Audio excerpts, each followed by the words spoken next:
Amore, here.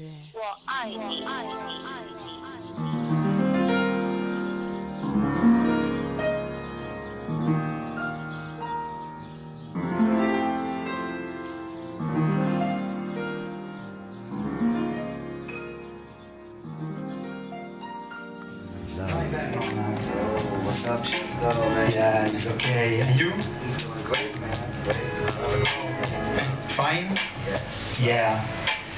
Ok, abbiamo come detto anche qui Chiara Cortez, bravissima artista anche lei, di lei poi continueremo magari a parlare, ospitarla anche successivamente per parlare della sua musica, ma oggi siamo qui con Vernon e quindi Chiara fondamentalmente è qui con in vesti di traduttrice perché dovrà tradurre la mia intervista a Vernon. Ok? Allora cominciamo subito, magari raccontaci un po' del suo percorso musicale agli inizi, come hai deciso di un po' intraprendere la carriera come musicista, cosa ti ha spinto e quale scena si respirava a Detroit più o meno negli anni 70. Okay, so he just wants to find out about your musical career. Like, how did you decide to become a musician in the beginning? What inspired you to become a musician? And what kind of musical scene was there in Detroit in the 70s? No problem. No problem. Okay, if you can... everything. That's good like this. Okay. Real good. So how did I start music? I started when I was 4, you know, because I grew up in a musical family, you know, and Mom sang opera when I was a kid. She always wanted to play piano. Okay. Instead, she decided to feed and raise 3 crazy kids, and I was the craziest one. So I always listened to the radio, and back in the 60s, you'd hear Stevie Wonder to Jimi Hendrix, and I was just picking it out by ear. And my aunt was like, "All right, go ahead, buy him a piano. Make sure he plays. The only thing that keeps him calm, you know." So that's basically how I started playing piano. And as far as the scene growing up then, I just was surrounded and by a lot of good teachers, musicians from Detroit that my mom was associated with, you know, like Ernie Rogers was the band director for Nancy Wilson, Brazil Denard from the Detroit Metropolitan Opera, my personal piano teacher, John Massenberg, was a master classical organist.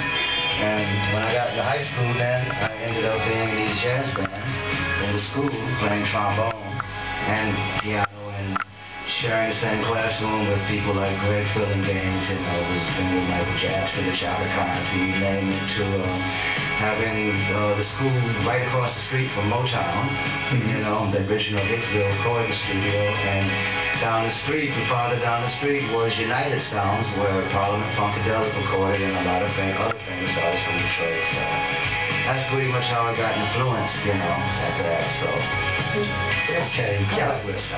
Ok, quindi lui ha iniziato a suonare il primo po' il fatto che la sua scuola stava proprio davanti agli studi della Motown e c'erano sempre personaggi famosi tipo Nancy Wilson e poi non mi ricordo chi altro aveva menzionato. Poi al suo liceo ha fatto parte della jazz band suonando appunto la tromba e il pianoforte e was the orchestra leader? It was Mr. Ernie Rogers. Il suo direttore d'orchestra infatti è stato... Okay, you were able to experience and witness the rise of the rap movement. What do you remember about how that occurred in Detroit? I mean, to be totally honest with you, I was on the beginning of the hip-hop scene.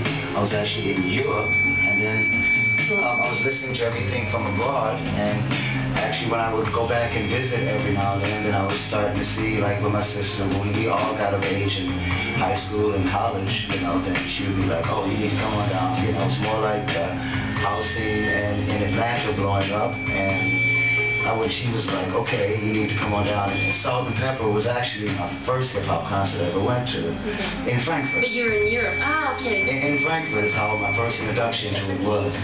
And yeah, it was like, well, it was the first thing my sister was like, "You need to get into hip-hop," you know, because me and my younger sister were always cool with each other. And she's like, "All right, I'm taking you to a concert," since I used to take her when she was little to all the concerts I loved in the 70s and stuff. So I'm like, at this concert in Frankfurt, Frankfurt with it was salt and pepper. Wow, and it was like, where's the band? I just see a DJ, there's the warm-up group, and now here come these three chicks. And then, whoa, okay, I'm a musician, so I'm looking for the drums, bass, and everything. She's like, oh, that is the band. I'm like, oh, wow. And then after that, it just started, you know. I was like, okay. But it was packed. Everybody was from back to front. There was people going off, so I was like, all right, this is what this is about, you know. And so she was into that, you know. That was my first introduction to hip-hop. So I had to say, I was watching from abroad. Okay, the first show, at the first. But the concert was in Frankfurt? The concert was in Frankfurt, Germany. Quindi ad essere onesto, quando il movimento dell'hip hop è cominciato, lui stava in Europa, però già ne stavano parlando un sacco in Atlanta e la sua sorella minore gli aveva detto tu devi assolutamente venire qui in Atlanta per vedere di cosa si tratta. Però il suo primo concerto era appunto dei Salt and Pepper ed era a Frankfurt. Ok.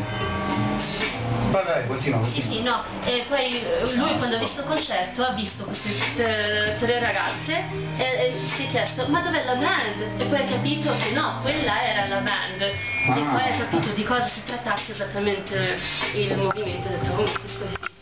Ah, bellissimo. Ok, allora Vernon, possiamo magari continuare ascoltando magari un brano che hai portato, magari ci dici che traccia possiamo mettere e introdurlo appunto, anche parlando un po' del lavoro che stai facendo ultimamente. Ok, so at this point you would like to play some of your music. So if you have any tracks that you would like to recommend so you can put it on and start your list. Oh yeah, you can start off with track 2, man. Traccia 2, perfetto. Start right after track 2, that's me and the Slum Village band from the other side of the glass coming out. Perfetto, se ascoltiamo questa. You're listening to Commercial Free.